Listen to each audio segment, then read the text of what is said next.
সদৌ অসম ভিত্তিত প্ৰথমবাৰৰ বাবে অনুষ্ঠিত কৰা হৈছে T10 নৈশ টেনিছ বল ক্ৰিকেট প্ৰতিযোগিতা।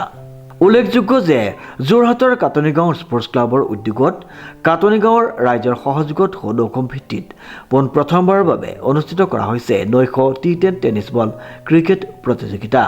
এই খেলখনিৰ আনুষ্ঠানিকভাৱে উদ্বোধন কৰা হয়। এই উদ্বোধনী অনুষ্ঠানত মুখ্য অতিথি হিচাপে উপস্থিত থাকে যোৰহাট লোকসভা সমষ্টিৰ প্ৰাক্তন সাংসদ তপন গগৈ, ঠেঙাল কছাৰী স্বায়ত্তশাসিত পৰিষদৰ মুখ্য কাৰ্যবাহী সদস্য কুমুদ কছাৰী, বিজেপি অসম প্ৰদেশ বাণিজ্যিক কোষৰ সহ আহ্বায়ক ঈশ্বৰ প্ৰসন্ন বৰদলৈ, যোৰহাট জিলা পৰিষদৰ সভাপতি ৰঞ্জন শইকীয়া, অনন্ত কৃষ্ণ গগৈ, দিব্যজ্যোতি লেখক আদিকে মুখ্য কৰি বিভিন্নজন গণ্যমান্য ব্যক্তি। উল্লেখযোগ্য যে এই খেলখনিত অসমৰ বিভিন্ন প্ৰান্তত তথা কেইবাখনো জিলাৰ মুঠ 16টা দলে অংশগ্ৰহণ কৰে। শুভাৰম্ভণি খেলখন গুৱাহাটী গুগলি লাভাৰ্ছ আৰু যোৰহাটৰ DSC ধলাজানৰ মাজত অনুষ্ঠিত হয়। এই খেলপথাৰখনিত প্ৰতিদিনাই 4খনকৈ খেল অনুষ্ঠিত কৰা হ'ব বুলি উদ্যোক্তাসকলে জানিবলৈ দিয়ে। সৰ্বমুঠ 2 লাখ টকাৰ প্ৰাইজ মানি হিচাপে প্ৰদান কৰা হ'ব বুলি লগতে উদ্যোক্তাসকলে জানিবলৈ দিয়ে। ইয়াৰ উপৰিও কেইবাটাও শিতানত বিভিন্ন ধৰণৰ ট্ৰফি প্ৰদান কৰা হ'ব বুলি লগতে জানিবলৈ দিয়ে উদ্যোক্তাসকলে।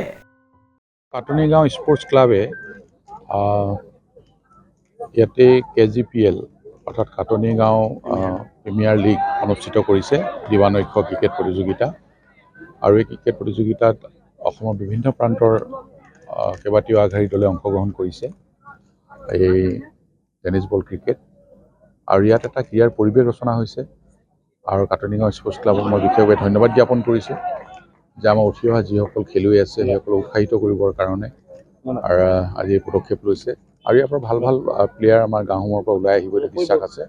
আৰু ভৱিষ্যতৰ দিনত এনেধৰণৰ পদক্ষেপ যাতে কাটনিগাঁও স্পৰ্টছ ক্লাবে কেৱল অকল ক্ৰিকেট বুলিয়েই নহয় সকলো স্তৰতে সকলোখিনি আগবঢ়াই লৈ যাবৰ কাৰণে প্ৰয়াস কৰে, সেই বিশ্বাসটো আমাৰ আছে। আপোনালোকে সেইখিনি কৰি আছে আৰু এই ধাৰাবাহিকতা অক্ষুণ্ণ ৰাখিব সেইটো বিশ্বাস ৰাখিছোঁ। খুব সুন্দৰ এটা পৰিৱেশ দিবৰ কাৰণে চেষ্টা কৰিছে আৰু এটা সুন্দৰ পৰিৱেশত খুব ভাল খেল অনুষ্ঠিত হৈ আছে। আমি আশা ৰাখিম যে 3 দিনীয়া যি খেল অনুষ্ঠিত হ'ব এটা সুন্দৰ পৰিৱেশত ভাল খেল হ'ব। আৰু গাঁৱৰ ৰাইজ আজি ওলাই আহিছে চাবৰ কাৰণে, আমাৰ উঠি অহা প্ৰজন্মৰ খেলুৱৈসকল ওলাই আহিছে চাবৰ কাৰণে, তেওঁলোক অনুপ্ৰাণিত হ'ব আৰু তেওঁলোকে নিজকে আগবঢ়াই লৈ যাবৰ কাৰণে উৎসাহিত হ'ব বা তেনেধৰণে ফিল্ডলৈ যাবৰ কাৰণে এটা অভ্যাস গঢ়ি উঠিব। আৰু যিসকল অভিভাৱক আছে তেওঁলোকো নিজৰ সন্তানক আপোনালোকে দেখিছে আমি ট্ৰফি আনিছোঁ, সেইখিনি তেওঁলোকৰ নগদ ধনৰ সহিত আমি প্ৰদান কৰিম।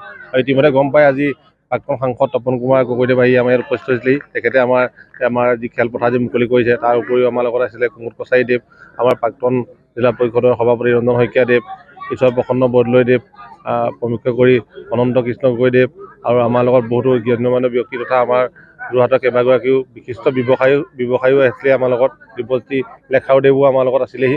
তেনেদৰে সকলোখিনি আৰু লগতে আমাৰ গাঁৱৰ যিখিনি জ্যেষ্ঠ ব্যক্তি আৰু আইসকল সকলো আহি আমাৰ মাজত উপস্থিত হৈছেহি।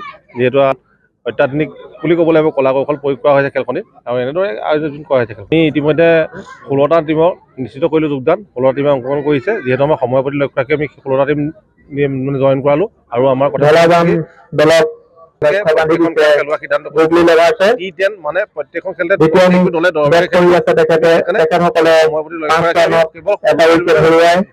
অনুপম বৰাৰ ৰিপৰ্ট নিউজ নাও।